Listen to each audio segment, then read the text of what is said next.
السلام علیکم۔ ایک رات کے وقت حضرت سیدنا رابعہ بصریہ رضی اللہ تعالی عنہ کے گھر داخل ہوا۔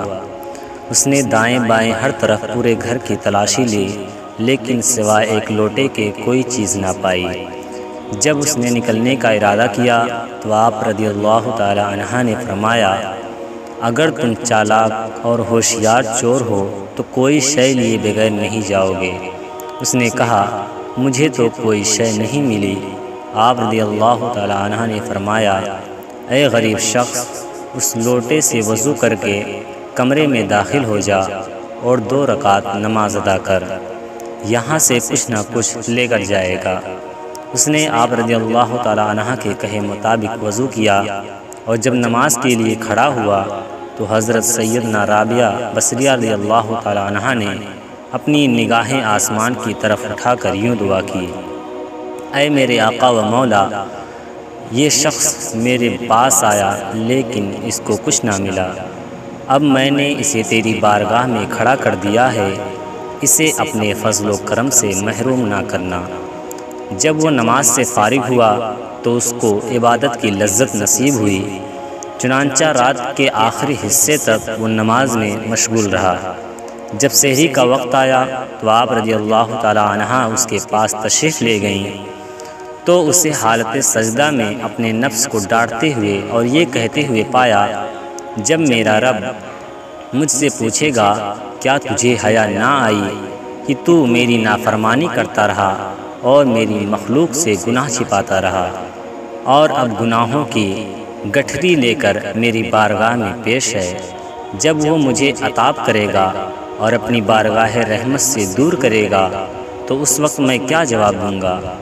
آپ رضی اللہ تعالی عنہ نے پوچھا، اے بھائی، رات کیسی گزری؟ بولا، خیریت سے گزری۔ عاجزی و انکساری سے میں اپنے رب کی بارگاہ میں کھڑا رہا تو اس نے میرے ٹیڑھے پن کو درست کر دیا، میرا عذر قبول فرما لیا اور میرے گناہوں کو بخش دیا، اور مجھے میرے مطلوب و مقصود تک پہنچا دیا۔ پھر وہ شخص چہرے پر حیرانی و پریشانی کے آثار لیے چلا گیا۔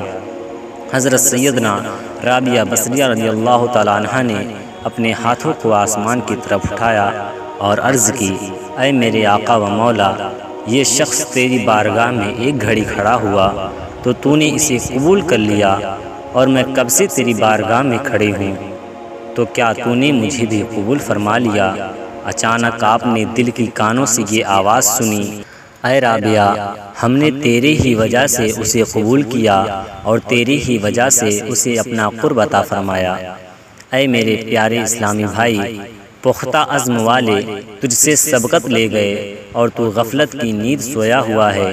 اٹھ اور اپنے رب کے در پر نادم شخص کی طرح کھڑا ہو جا اور ذلت سے سر کو جھکا کر یوں کہے کہ میں ظالم ہوں، اور سحری کے وقت یوں عرض کرے، میں گنہگار و نافرمان ہوں۔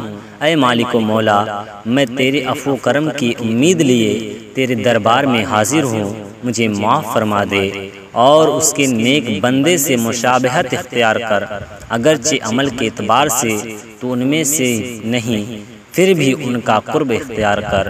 اے میرے پیارے اسلامی بھائی، عارفین بصریت کی نگاہ سے دیکھتے اور اپنے علم پر عمل کرتے ہیں۔ پیارے دوستوں، اگر آپ کو ویڈیو اچھی لگی تو ویڈیو کو لائک اور چینل کو سبسکرائب ضرور کریں۔ تب تک کے لیے ملتے ہیں اگلے ویڈیو میں۔ السلام علیکم۔